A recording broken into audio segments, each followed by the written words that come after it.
Have you ever walked up to an ATM, desperate for cash, plans in your head, late in the evening, maybe you're alone or you're with someone, and right when you get to the ATM, there it is, flickering on a dim little screen. 3 words, out of service.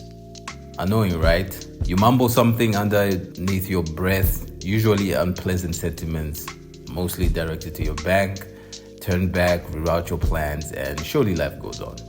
Hi, my name is Jean-Pierre, and I'm glad you tuned in. There's a moment I'd like to bring to your attention today, a moment we've all seen before, experienced, but rarely pay attention to it. This ATM moment is almost like the ultimate betrayal or the unforgivable sin, because truly the ATM only has but one job, right? Well, here's the thing. Sometimes I think we miss the fact that nothing is wrong with that ATM. That machine isn't broken. It's not useless. It's not failing. It's simply being serviced. It's doing exactly what it needs to do. That is, being serviced in order to keep doing what it was designed to do. That is, to be of service.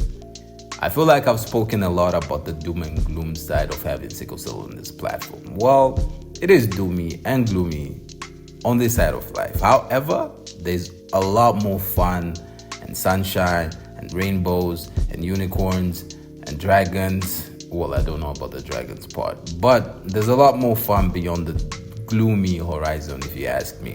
My favorite fun bit about having sickle cell, I must say, is the way I seem to have developed a very unique ability to sense things and predict how events will unfold. Has anyone watched Supercell, the series Supercell?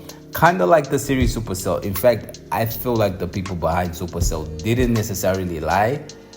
They may have amplified these senses or superpowers, but I know for a fact that everyone with sickle cell has developed some form of supernatural survival instinct in one form or another. Obviously, because inhibition in one area sort of produces an area of super proficiency in another. This superpower has served me so well and kept me alive more times than I can remember.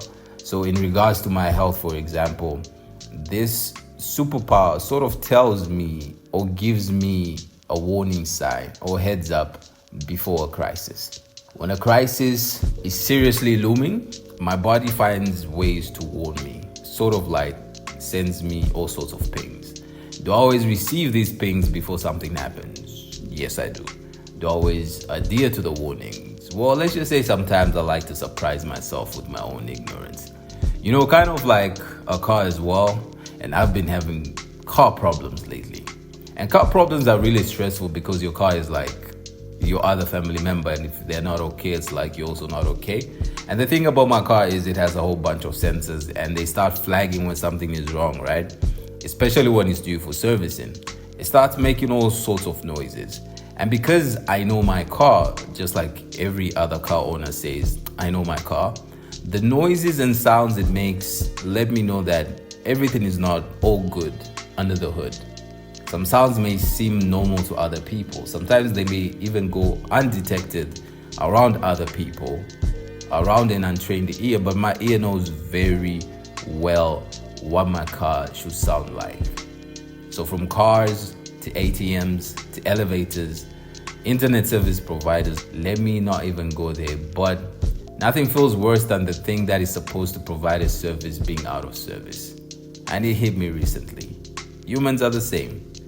Every one of us is built for service in some way, to help, to give, to lead, to love, to build. To each his own.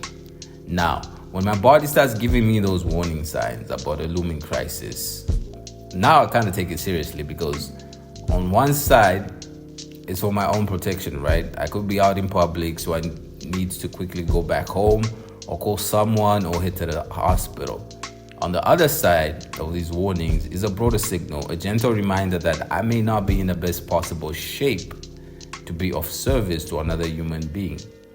And because in order to be of great service, be it on a professional or social level, we too need moments when we are out of service. There's something I've noticed, something slightly uncomfortable. It's the mastered art of looking like we can provide a service, or that we are providing a service without actually being able to. In business, right, there's this term called service gap. The difference between what a company or brand actually promises and what it actually delivers. The truth no one wants to admit is that there is a service gap in people that goes beyond the corporate walls. We promise more than our emotional bandwidth can sustain sometimes. We commit to things our mental health cannot handle in certain moments, and we offer support we don't have the capacity to give. We take on roles we're never resourced for.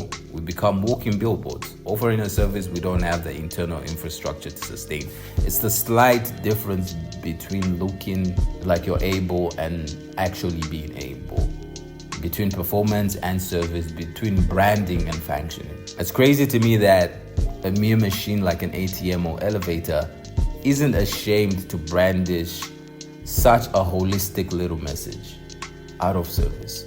No embarrassment, no apology, just a clear statement: I'm being restored so that I can serve you better. I think I need that. I think all of us need that. And for humans, I believe that our kind of maintenance even goes beyond the physical. It's also the maintenance of the soul, maintenance of purpose, of identity, of meaning. Just like the noises my car starts making when it's due for servicing, I think we too, our souls, our hearts, our minds start making noises when we're due for servicing. Grumbling, mumbling, snapping at everything, dragging things, mind in one place, your heart is another. Noises only that you can pick up. So for us, sometimes I feel like servicing looks like prayer or meditation, silence or therapy, canceling plans, removing certain things off of your plate. You pull in, you let someone else pour into you for once, you refuel. This, I guess, is the internal work that no audience sees. It is the unseen repairs that produce seen results. It is the humility of stepping back so that when you step forward again, you are whole and capable. Being able to be of service to others is the most powerful form of service there is, but you know what's better? And it isn't just limited to what you give, it's also who you are while you're giving it. A depleted person gives depleted service. A rested person gives transformative service. And before I leave, here's my question to you. What do you need to do today to declare yourself out of service? Not forever, not dramatically, just long enough to breathe again. Because the world doesn't just need you to show up, it needs you to show up well. And that begins with honoring the sacred space of being serviced. Take the break, make the pause, withdraw, reset, restore. Because when you come back, you won't just be ready to serve, you'll be equipped to serve greatly. And when you do come back, you'll find me here, rooting for you. Love always and forever. Jean-Pierre.